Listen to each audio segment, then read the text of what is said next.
Subscribe करें और bell दबाएं ताकि कोई खबर रह न जाए।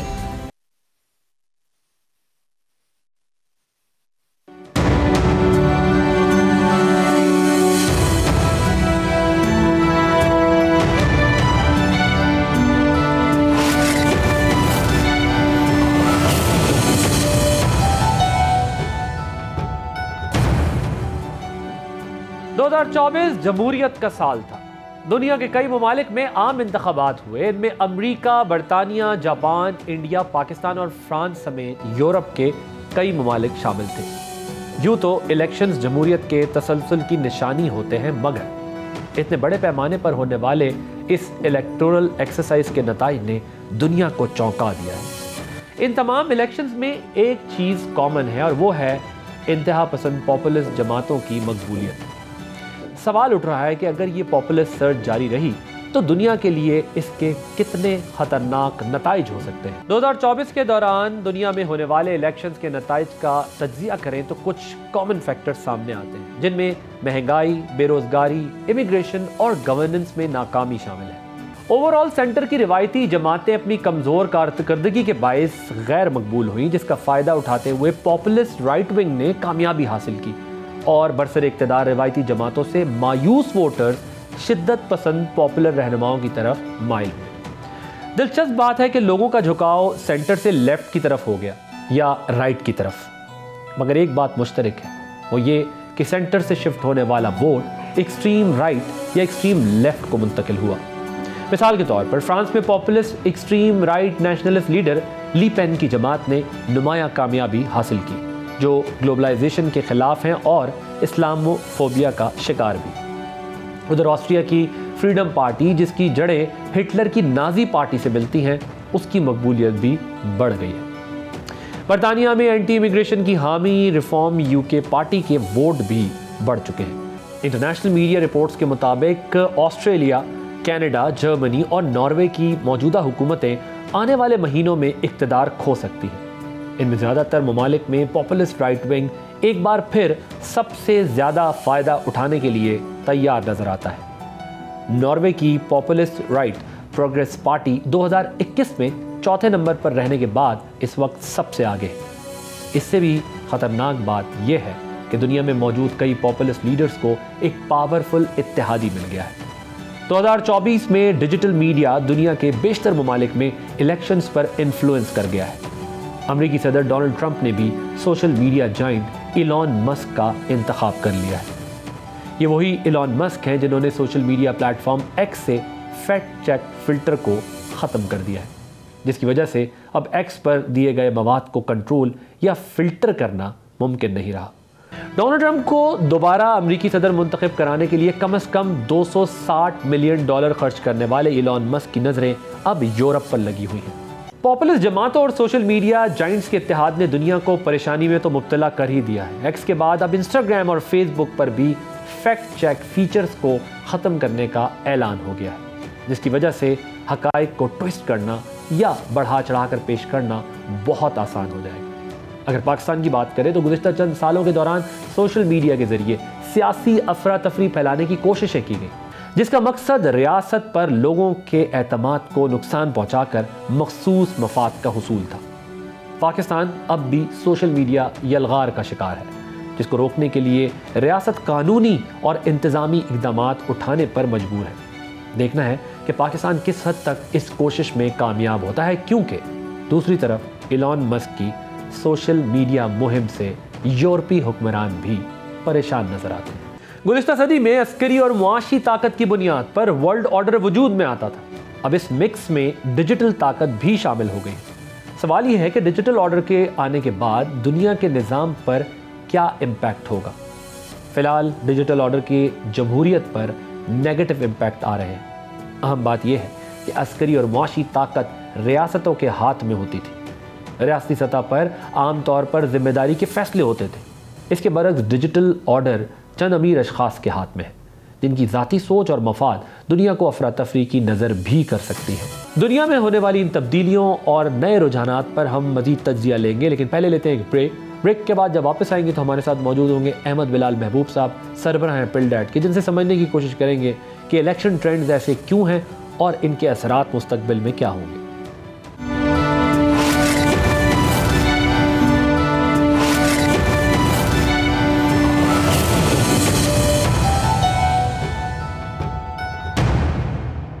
हमारे साथ मौजूद हैं अहमद बिलाल महबूब साहब, सरबराह हैं पिल्डेट के, जिनसे हम इस मौजू पे बात करेंगे। Sir, thank you so much for joining us. मुझे ये बताइएगा, ये जो 2024 के इलेक्शन ट्रेंड है वर्ल्ड वाइड, ये बड़े इंटरेस्टिंग भी हैं, और हम देख रहे हैं कि वेस्ट में जो है वो ज़्यादा जो पॉपुलिस्ट है या पॉपुलिज्म है उसकी बेस पे ही हमें रिजल्ट्स दिखाई दिए। पॉपुलर सर्च जो है वो जारी है। जो ट्रेडिशनल पार्टीज़ थी वो अनपॉपुलर होती जा रही हैं, और जो पॉपुलिस्ट है वो हमें ज़्यादा नज़र आ रहे हैं। तो ये रुझान जो है किस तरफ जा रहा है, आप क्या देखते हैं? What is your take on? बहुत शुक्रिया। देखिए, ये 2024 इस लिहाज से भी बहुत मुनफरिद था, बड़ी अहमियत थी इसकी कि इसमें कभी दुनिया में इतनी बड़ी तादाद में मुल्कों के अंदर एक साल में इलेक्शन नहीं हुए। तो 73 मुल्कों के अंदर इलेक्शन हुए, तो इस लिहाज से इसे ईयर ऑफ डेमोक्रेसी कहा है। फाइनेंशियल टाइम्स ने बाज़ लोग इसे ईयर ऑफ इलेक्शंस भी कहते हैं। और इन पूरे इलेक्शंस का जो तज्जिया है वो यही बताता है कि ख़ास तौर पे जो अवाम है और नौजवान है, उन्होंने इस्टेब्लिश्ड सिस्टम को नापसंद किया है और उसके ख़िलाफ़ बगावत की है। और इस्टेब्लिश्ड पार्टियाँ, इस्टेब्लिशमेंट हो या पॉलिटिकल पार्टियाँ हों, उनके ख़िलाफ़ लोगों ने वोट दिए हैं। अगरचे ये रिपोर्ट पाकिस्तान के बारे में तो स्पेसिफिक नहीं है, लेकिन मैं इसको देख रहा था और बार बार मुझे अंदाज़ा हो रहा था कि पाकिस्तान के हालात से भी कितनी मुमासलत रखती है। पाकिस्तान के अंदर 2024 में जो कुछ हुआ वो भी इस रिपोर्ट के जो तज्जिए हैं या उसके जो नताइज हैं उससे बहुत मुख्तलिफ नहीं है। तो इसमें बुनियादी तौर पे जो इस रिपोर्ट ने कहा है वो ये कि बदलती हुई टेक्नोलॉजी की वजह से सियासी पार्टियां और जो ख़ास तौर पे अवाम है वो दूसरे लोगों के साथ गुफ्तगू करने के लिए आप किसी सहारे की मोहताज नहीं, सोशल मीडिया के ज़रिए वो अपनी बात खुद कर सकती हैं। तो इस सारे का नतीजा ये हुआ है। और ख़ास तौर पे दुनिया भर में उन्होंने देखा कि महंगाई बढ़ी है। महंगाई के अलावा जो उनका इकोनॉमिक सिचुएशन है वो कमज़ोर हुई है। तो इन चीज़ों की वजह से लोग सिस्टम के ऊपर उनका एतमाद बहुत कमज़ोर हो गया है या ख़त्म हो गया है। तो वो उन्होंने एक किस्म की जमहूरी तरीके से सिस्टम के ख़िलाफ़ बगावत की है कि वो पार्टियां जो सिस्टम के साथ खड़ी हुई हैं उनका वोट बैंक कम हुआ है और उनको हराया गया है, या कम से कम उनका वोट बैंक कम हुआ है। और वो पार्टियां जो सिस्टम को तब्दील कर रहे हैं या सिस्टम के ऊपर बहुत गहरी तनकीद करने वाली पार्टियां हैं, उनको फ़ायदा हुआ है। और इसमें पॉपुलिस्ट पार्टियां शामिल हैं, पॉपुलिस्ट शख्सियात शामिल हैं। पॉपुलिस्ट क्या होता है? वो ऐसी बातें करता है जो कि इंतहा पसंदी की तरफ जाती हैं, और वो बड़े, अगरचे वो हकीकत पसंदी की बात ना भी हो तो भी वो तनकीद इतनी शिद्दत से करता है, तो लोगों ने इन लोगों को पसंद किया है। ट्रंप साहब जो हैं वो भी अमेरिका के निज़ाम को बदलना चाहते हैं, और हमारे मुल्क में भी इमरान खान ने निज़ाम पे बहुत तनकीदें की हैं। और दुनिया भर में आप देखिए जिन जिन लोगों ने निज़ाम पे तनकीद की है उनका फ़ायदा हुआ है, और जिन लोगों ने निज़ाम के साथ खड़े हुए हैं उनको नुकसान हुआ है। तो ये मैं समझता हूँ एक बड़ी अहम रिपोर्ट है और बड़ा अहम तज्जिया है, और ये पाकिस्तान भी उस तज्जिए का में शामिल है। इसमें भी चीज़ें उनसे मुख्तलिफ नहीं हैं। ठीक है साहब, मैं आपको बताऊं कि 3 साल पहले मुझे इत्तफाक हुआ इस मौजू पर, पॉपुलिज्म पर कुछ प्रोग्राम्स करने का, और मैं इस पर काफ़ी बात कर रहा था। लेकिन चूंकि मुल्क में एक मखसूस माहौल था उस वक्त, ज़ाहिर है तो लोग उसको डिफरेंट कॉन्टेक्स्ट में देख रहे होते। इस पर कुछ हार्वर्ड के प्रोफेसर्स की स्टडीज़, रिसर्च उन्होंने भी की है, और कुछ सालों से एकेडेमिया या दुनिया के और जो थिंक टैंक्स हैं वो इस नतीजे पे पहुँचे हुए हैं कि ये पॉपुलिज्म जो है वो दोबारा से घेर, और 2024 का इलेक्शन उसका भी हमें एक एविडेंस नज़र आया जो दुनिया भर में हुए हैं, जिस तरह आपने भी हवाला दिया कि किन बेसिस के ऊपर फिर लोग वोट कास्ट करते हैं। मुझे याद है मैं खुर्रम दस्तगीर साहब से बात कर रहा था अभी एक इंटरव्यू में, उन्होंने भी कहा कि मैंने भी अपनी पार्टी को कहा है कि अगला इलेक्शन डेवलपमेंट पे नहीं बल्कि मोबाइल फ़ोन पे हमें लड़ना चाहिए, क्योंकि मोबाइल फ़ोन के ज़रिए जो है वो लोगों ने इंस्पिरेशन ली है और वोट दिया है, डेवलपमेंट को किसी ने फोकस नहीं किया। सो मैं अब ज़रा आपसे ये समझना चाहता हूँ कि जो पॉपुलिस्ट लीडर है वो मुंतखब होकर जो डिसीजन मेकिंग करते हैं वो भी बड़ी ख़तरनाक होती है, अगर हम हिस्ट्री में भी देखें। सो जो ट्रंप का धमकी लगाना कनाडा को 51 स्टेट, ग्रीनलैंड, पनामा, ये तमाम चीज़ें जो अमेरिकन प्रेसिडेंट की तरफ से बात की जा रही है, क्या ये जो सेकेंड वर्ल्ड वॉर के बाद दुनिया ने एक लेसन लर्न किया था, या नेशन स्टेट्स को जो एक प्रोटेक्शन मिली थी इंटरनेशनल सिस्टम में, इंटरनेशनल लॉज के ज़रिए, क्या अब are we losing that ground? ये ज़रा समझाइएगा। तो ये जिस तरफ ट्रेंड जा रहा है, तो क्या दुनिया दोबारा इंपीरियलिज्म की तरफ बढ़ेगी, जिस तरह दुनिया में हम नताइज देख रहे हैं? देखिए, जब बुश जूनियर का ज़माना था तो उस ज़माने में एक इस्तेलाह इस्तेमाल होती थी, न्यू वर्ल्ड ऑर्डर। एक नया दुनिया आलमी निज़ाम वजूद में आ रहा है। तो मुझे लगता है कि वो तो जैसा था सो था, लेकिन अब ये जो ट्रंप साहब के मुंतखब होने के बाद और दुनिया के कई मुल्कों के अंदर पॉपुलिस्ट तहरीकों को हिमायत मिलने के बाद और हुकूमत में आने के बाद, अब वाकई एक नया वर्ल्ड ऑर्डर शायद वजूद में लाने की कोशिशें की जाएंगी। और ये बहुत सी ऐसी बातें जो इस्टेब्लिश्ड प्रैक्टिस के ज़ुमरे में आती थी, और वो यूँ समझिए कि एक बैनुल-अक़वामी एक रूल्स बेस्ड सिस्टम था। मेरे ख्याल में वो अब काफ़ी उसके अंदर हलचल होगी और काफ़ी वो हिलाया जाएगा। आप देखिए ना, ये कभी तसव्वुर नहीं किया जा सकता कि किसी मुल्क का जो प्रेसिडेंट इलेक्ट है वो दूसरे मुल्क को कहे कि आप तो गवर्नर हैं स्टेट के, आप, वो प्राइम मिनिस्टर है लेकिन उसे कह रहा है कि आप एक अमेरिका की स्टेट के गवर्नर हैं और आप हमारे साथ शामिल हो जाएंगे, अमेरिका की स्टेट होगी तो आपको फ़ायदा होगा। तो इस तरह की जो गुफ्तगू है वो कभी नाकाबिल तसव्वुर हुआ करती थी, अब वो कही जा रही है। और उसी का एक डेजिग्नेटेड वज़ीर वो बरतानिया के बारे में और जर्मनी के बारे में, वहाँ की दाखिली सियासत के बारे में बहुत रेडिकल कमेंट्स कर रहा है। जर्मनी में एक पार्टी है जो नंबर 2 है, उसकी हमायत कर रहा है, और उसका जो सिटिंग प्राइम मिनिस्टर जो चांसलर है वो बहुत परेशान है कि ऐसी बातें करके वहाँ पे एक इंतहापसंद पार्टी को सपोर्ट किया जा रहा है। तो मुझे ऐसे लग रहा है कि at least in the beginning of this Trump के टाइम पे एक नया वर्ल्ड ऑर्डर के कुछ आसार हमें नज़र आएंगे। एन मुमकिन है कि वहाँ पे भी जो सीनियर एलिमेंट्स हैं वो इनके ऊपर प्रिवेल करें और ये सिलसिला रुक जाए और थम जाए और स्टेबलाइज हो जाए। लेकिन एटलीस्ट इनिशियली कुछ पीरियड ऐसा होगा जिसमें हमें कुछ ऐसी चीज़ें नज़र आएंगी जिससे दुनिया का निज़ाम हिलता हुआ हमें नज़र आएगा। राइट सर, ये अब जो आपने इलॉन मस्क का भी जिक्र किया है, क्या आपको लगता है कि ये सिर्फ एक बिजनेस एजेंडा के तहत इस किस्म के जो बिजनेस जाइंट्स हैं वो ऐसा कर रहे हैं, the richest man Elon Musk, so वो इसलिए कर रहे हैं, या फिर जिस तरह आप बात कर रहे हैं कि कोई न्यू वर्ल्ड ऑर्डर अब हमारे सामने आना है उसका पार्ट है ये भी? ये ज़रा इसको ज़रा इलैबोरेट कीजिएगा। और ये जो डिजिटल ऑर्डर है, ये जो एग्जिस्टिंग पॉलिटिकल ऑर्डर है, उसके लिए कितना डैमेजिंग होने जा रहा है?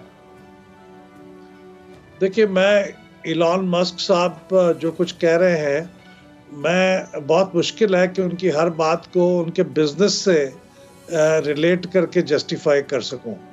वो भी होगा, यकीनन वो एक बिजनेसमैन है तो इस एस्पेक्ट को भी नज़रअंदाज नहीं कर सकते, लेकिन ये उनकी आइडियोलॉजी का एक हिस्सा भी है और वो अपनी आइडियोलॉजी से जो सिंपथाइज करती हुई पार्टियां हैं उनके बारे में हमायत का इजहार कर रहे हैं, खा वो बरतानिया में हो और बरतानिया में जो उनकी हामी, उनकी आइडियोलॉजी की हामी पार्टियों की लीडरशिप अगर उसके मुताबिक नहीं चल रही तो उसके ऊपर भी तनकीद कर रहे हैं और जर्मनी में भी तनकीद कर रहे हैं।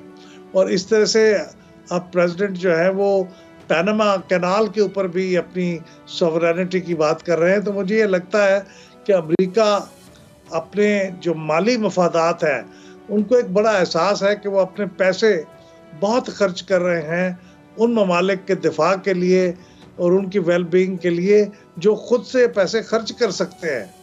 ख़ासतौर पर यूरोप के बारे में ट्रंप साहब का हमेशा नुक्ता नज़र रहा है कि हम अपनी फ़ौजें वहाँ भेज के वहाँ स्टेशन करते हैं, पैसे खर्च करते हैं, तो ये हमारी क्यों जिम्मेदारी है? वो खुद पैसे खर्च करें या फिर हमें हमारे अखराजात अदा करें। तो एक नया निज़ाम यकीनन ऐसा लगता है कि होराइजन पे है, और वो आइडियोलॉजिकली ड्रिवन है। वो बिजनेस ड्रिवन भी होगा, क्योंकि बिजनेस भी उसी का एक हिस्सा है कि हम पैसे इधर उधर महज ऐसे नहीं फेंक सकते।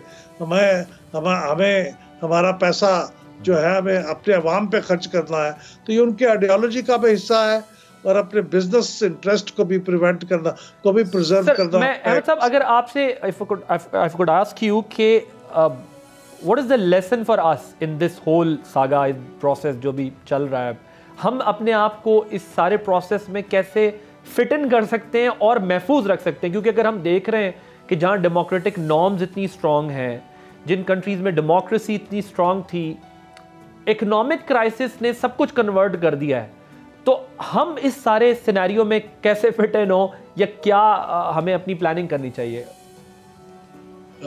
देखिए, आप पिछले सवाल का एक हिस्सा था, वो मैं क्विकली उसको जवाब दे दूं। जी जी। ये जो आपने पूछा था कि ये जो टेक्नोलॉजी है और ये जो सोशल मीडिया है और ये जो प्लेटफॉर्म्स हैं, ये कितना अफेक्ट करते हैं हमारे सियासी निज़ाम को। मैं ये कहूँगा कि वो खुर्रम दस्तगीर साहब ने जो कहा था, बिल्कुल दुरुस्त कहा था कि अब ये बेसिकली हमारी जो पॉलिटिक्स है उसका बड़ा हिस्सा ड्राइव होगा इस कम्युनिकेशन से, जो सोशल मीडिया के थ्रू और उसके प्लेटफॉर्म्स के थ्रू आएंगे। क्योंकि अभी इस निज़ाम को पूरी तरह से आप उसको संभाल नहीं सके और उसके बारे में रूल्स तय नहीं कर सके, तो वो इस वक्त जो भी इस सोशल मीडिया के ऊपर उसके प्लेटफॉर्म्स पे काबू पा लेता है या उसके ऊपर इस्तेमाल करने के ऊपर कुदरत हासिल कर लेता है, उसको फ़ायदा होता है। तो फ्यूचर में ये बिल्कुल ठीक है कि ये टेक्नोलॉजी ड्राइव करेगी, और जिसका इस टेक्नोलॉजी के ऊपर जितना असर रसूख होगा उतना ही वो कामयाब होगी उसकी सियासत। अब देखिए, वो इंस्टाग्राम और फेसबुक भी ट्विटर की देखा देखी फैक्ट चेक सिस्टम को निकाल रहे हैं फ्यूचर में, और वो भी अब उस ट्रैक पे जाएंगे। और जो एक्सट्रीमिस्ट पार्टीज़ हैं, जो एक्सट्रीम पोजीशंस लेती हैं, इलॉन मस्क की उनको सपोर्ट बताती है कि उनके लिए, उन लोगों के लिए स्पेस मजीद क्रिएट हो। तो हम कैसे अपने आप को प्रोटेक्ट करें या इस सिस्टम में आगे बढ़ सके? What is your take on? देखिए, ये बहुत अहम सवाल है, और पाकिस्तान चूँकि एक बहुत बड़ा प्लेयर नहीं है और उसकी जो दाखिली चीज़ें हैं वो बहुत इफेक्ट होती हैं। एक झोंका भी चलता है बैनुल-अक़वामी तौर पे, तो हमारे यहाँ तूफ़ान आता है। तो हमें एक तो इस बात का पहली बात है कि इदराक होना चाहिए, और दूसरी बात यह है कि अगर हम अपने मुल्क के दाखिली चीज़ें, हालात को ठीक कर लेंगे, और अगर यहाँ पे अवाम की मर्ज़ी के मुताबिक चीज़ें चलती हुई नज़र आएंगी, तो शायद हम इतने मुतासर नहीं होंगे। लेकिन अगर अवाम एक तरफ खड़े होंगे और हमारी हुकूमतें एक तरफ खड़ी होंगी, तो फिर ये नुकसान बहुत ज़्यादा हो जाएगा। क्योंकि अवाम के साथ, अवाम की जो सपोर्ट के साथ आप इस तरह के जो क्राइसिस है उनका मुकाबला कर सकते हैं। और तीसरी बात यह है कि आपकी इकॉनमी बहुत डिपेंडेंट है। हम दुनिया के बड़े मुल्कों के डिपेंडेंट हैं, उनसे कर्ज लेते हैं, उनको चीज़ें एक्सपोर्ट करते हैं। अगर हमारी एक्सपोर्ट पे छोटा सा भी टैक्स लगा देंगे तो हमारी इकॉनमी हिल जाएगी। तो हमें अपनी डिपेंडेंसीज को कम से कम करना चाहिए, अपनी ज़ाती जो पाकिस्तान के अंदर की जो प्रोडक्शन है उसको बढ़ाना चाहिए, हमारी एक्सपोर्ट को बढ़ाना चाहिए और अपनी इकॉनमी को तवाना करना चाहिए। तो अगर हम ये नहीं करेंगे और अवाम भी आपके साथ नहीं होंगे, तो हम ये बैरूनी जो क्राइसिस हैं उनके मुकाबले में बहुत वल्नरेबल होंगे। तो हमें अपनी दाखिली सूरत हाल को ठीक करना, ये हमारी टॉप प्रायोरिटी होनी चाहिए। राइट। सो अब मैं ज़रा ये भी समझना चाहता हूँ, देखिए अब मसला ये ना कि फ्रीडम ऑफ एक्सप्रेशन के नाम पे अब जो दुनिया में हो रहा है, अगर हम देखें अमेरिकन इलेक्शन को भी फॉलो करें तो हमें पता किया हो तो पता चलता है कि वहाँ पर भी फेक न्यूज़ चली है, बहुत सारी जगह डिजिटल मीडिया का मिसयूज़ हुआ है और फेवर में हुआ है। सो इस सारे प्रोसेस के अंदर जब इतनी बड़ी बड़े मुल्कों के अंदर ये सब चीज़ हो रही है और अगर हम कोई उस पर रिस्ट्रिक्शंस लगाने की कोशिश करते हैं, कंट्रोल कोशिश करते हैं, तो फिर फ्रीडम ऑफ एक्सप्रेशन का मसला आ जाता है और फिर तनकीद और बढ़ जाती है इस बात के ऊपर। तो जब हमें अगर इतने बड़े बड़े ममालिक के अंदर ये चैलेंजेस नज़र आ रहे हैं तो जाहिर है फिर कोई लाइन तो ड्रॉ करनी होगी, क्योंकि पाकिस्तान जैसा मुल्क जहाँ पर इंस्टीट्यूशन इतनी स्ट्रॉन्ग नहीं है वो तो अफोर्ड नहीं कर सकता कि एक गलत खबर के सहारे पे सारा काम खड़ा हो जाए। मसलन कई एहतजाज में हमने देखा AI जनरेटेड वीडियोज़ और फुटेजेस यूज़ की गई ब्लड शेड रिलेटेड, अभी रिसेंटली जो एहतजाज हुआ उस पर भी। तो ये जो चीज़ें हैं पाकिस्तान जैसा मुल्क तो इसको अफोर्ड नहीं कर सकेगा कि अगर इस नाम पर आज़ादी दी जाए, और तो बैलेंस कैसे क्रिएट किया जाए कि बात भी हो सके और प्रोपेगेंडा से भी बचा जा सके? फ्रीडम ऑफ एक्सप्रेशन एक बहुत चेरिश्ड आइडियल है, जिसकी मुखालफत करना या जिसके बारे में उसको डाइल्यूट करना तो बहुत ही तनकीद को इनवाइट करने के बराबर होगा। लेकिन हकीकत यह है कि हमारे कॉन्स्टिट्यूशन में ये लिखा हुआ है कि जहाँ ये हक हमारे फंडामेंटल राइट्स में शामिल है, but it will be subject to reasonable restrictions जो स्टेट तय करेगी। तो इसका मतलब यह है कि ये फ्रीडम ऑफ एक्सप्रेशन अब रेगुलेट होगी, और ख़ास तौर पे जब ये सोशल मीडिया आ गया है तो आप इसको रेगुलेट करने की ज़रूरत शायद ज़्यादा महसूस हो रही है। लेकिन आप इसमें आपका जो सवाल था वो तवाज़ुन के बारे में, वो बहुत अहम बात है। असल चीज़ ये है कि आप किस हद तक इसको तवाज़ुन को इख्तियार कर पाएंगे कि जहाँ तक आप नुकसान से बच सकते हो वो तो बचें, लेकिन महज सियासी मसलियतों की वजह से फ्रीडम ऑफ एक्सप्रेशन को कंट्रोल ना करें। यानी नेशनल इंटरेस्ट के लिए आप फ्रीडम ऑफ एक्सप्रेशन को, अपने सिस्टम को, अपने जमहूरियत को, उनको प्रोटेक्ट करने के लिए तो आप ये कर सकते हैं और फैक्ट चेक का निज़ाम स्ट्रेंथन कर सकते हैं। लेकिन अगर आप सिर्फ अपने पार्टीजान इंटरेस्ट को कंट्रोल करने के लिए ये रिस्ट्रिक्शंस लगाएंगे तो वो नुकसानदेह होंगी। तो बैलेंस यही है कि ब्रॉडर कंसेंसस को प्रोटेक्ट करने के लिए आप ज़रूर रेगुलेट करें, लेकिन अपनी अपनी पार्टियों को प्रोटेक्ट करने के लिए रेगुलेट करने से इज्तनाब करें। राइट। सो सर, इसके लिए तो फिर बड़ा नेशनल कंसेंसस एक रिक्वायर्ड है ना। हमारे यहाँ तो बहुत छोटी छोटी चीज़ों पे कंसेंसस नहीं हो रहा। ये तो बड़े जाइंट इश्यूज़ हैं, बहुत बड़े चैलेंजेस हैं जिनको हमने डील करना है। सो आपको लगता है इसकी कोई होप है? और मैं ज़रा एक और मामला आपके सामने रखना चाहता हूँ। ये जो ग्रूमिंग गैंग्स वाला मामला, इलॉन मस्क ने ट्वीट करके पाकिस्तान को और मुस्लिम कम्युनिटी की तरफ इशारा किया और बात की। अब वहाँ पर बरतानिया जैसे मुल्क में सिविल वॉर की बात की। तो क्या कोई इंटरनेशनल फ्रंट पर आपको इस वक्त कोई ऐसा लीडर नज़र आता है किसी कंट्री का जो इस प्रोसेस के अंदर कोई रोल प्ले कर सके? क्योंकि वो तो इस वक्त सब कुछ वन साइडेड जाता हमें दिखाई दे रहा है। वेस्टर्न फोर्सेस भी अब परेशान है क्योंकि उनके ऊपर एंटरप्रेन्योर्स या बिजनेस जाइंट्स या टेक्नोलॉजी आके बैठ गई है। ये भी एक बड़ा लंबा सब्जेक्ट है, एआई क्या करने जा रही है फ्यूचर में। लेकिन मैं अभी ये समझना चाहता हूँ कि फिलहाल आपको कोई मुल्क या कोई रीजन ऐसा लगता है कि जो इसके ऊपर संजीदा बात कर सके? वरना बरतानिया में भी देखें उसकी रेजिस्टेंस आई है, बड़ा रिएक्शन आया है जो इलॉन मस्क ने बात की है। प्राइम मिनिस्टर तक उनको क्रिटिसाइज किया है कि ये इनकी नेग्लिजेंस थी अपने टाइम पर जब ये प्रोसिक्यूशन के हेड थे। So kind of thing. So आपको क्या लगता है कोई है ऐसा चैलेंज, ऐसा कोई खड़ा हो सकता है मुल्क या ममालिक या रीजन? देखिए, पहली बात तो ये है कि मैं समझता हूँ कि जिस तरह का जो ट्रेंड हमें नज़र आ रहा है दूसरे मुल्कों के दाखिली मामलात में, दूसरे मुल्कों की सियासी पार्टियों को सपोर्ट करने के मामले में, दूसरे मुल्कों की सॉवरेनिटी को मजाक बनाने के मामले में, मेरा ख्याल ये है कि ये चल नहीं सकेगा। दूसरे मुल्क की तरफ से पुश बैक आएगा और उसका जो रिएक्शन होगा उसके नतीजे में शायद यहाँ अमेरिका के अंदर भी जो सेनर एलिमेंट है वो इसको ज़रा बैलेंस करने की कोशिश करेंगे। तो मुझे ये लॉन्ग टर्म में ये ऐसा नहीं हो सकता कि आप धक्का देते चले जाएं और जवाबन कोई आपको धक्का ना दे। तो ये मेरे ख्याल में ये ज़्यादा देर नहीं चलेगा। लेकिन इसके साथ साथ ये जो गुफ्तगू है ये इस कदर ख़तरनाक है कि इसके नतीजे में अगर कहीं से कोई रिएक्शन गैर जिम्मेदार भी हो गया तो वो भी नुकसानदेह होगा। अब कोई एक मुल्क और उसकी लीडर, माजी में तो ऐसे होता रहा है कि कभी एक ब्लॉक जो था वो यूनिपोलर वर्ल्ड होती थी और उस यूनिपोलर वर्ल्ड का जो सरबराह होता था जैसे अमेरिका, और उसके कहने के ऊपर चीज़ें रेगुलेट होती थी। फिर हमने देखा कि बाइपोलर वर्ल्ड हुई और अब भी ये मल्टीपोलर वर्ल्ड होती जा रही है। तो ऐसे में मेरे ख्याल में हमारे इंटरनेशनल रिलेशंस का जो आर्किटेक्चर है उसमें मैं एक बड़ी आइडियलिस्टिक बात कर रहा हूँ। वो इस बात का तकाजा करता है कि हम यूनाइटेड नेशंस जैसी ऑर्गेनाइजेशन को स्ट्रेंथन करें और उनके निज़ाम को मुनसिफाना बनाएं। ये किसी एक मुल्क के अगर इख्तियार में होगा तो वो मुल्क अपनी हेजिमोनिक पॉलिसीज़ की वजह से दूसरे मुल्कों को नुकसान भी पहुंचा सकता है और वर्ल्ड आर्डर भी एक गैर मुनसिफाना हो सकता है। तो जो यूनाइटेड नेशंस है वो मौजूद तो ज़रूर है लेकिन वो इफ़ेक्टिव नहीं है।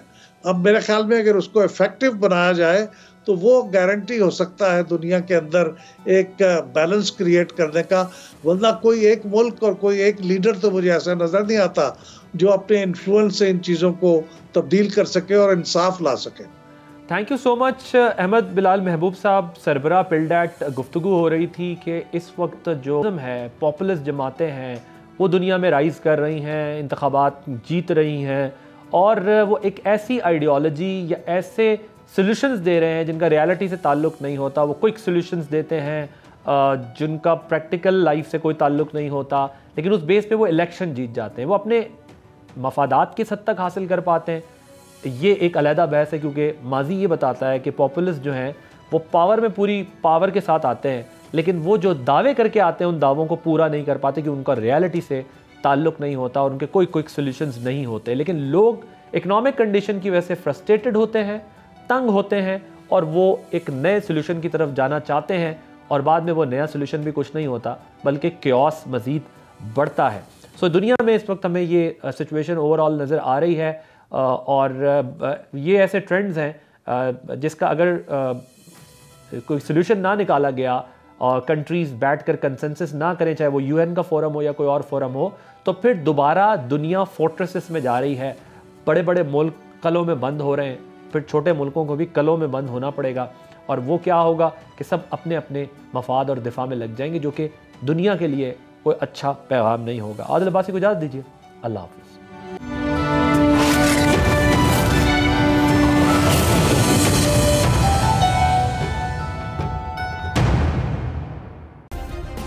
सब्सक्राइब करें और बेल दबाएं ताकि कोई खबर रह न जाए।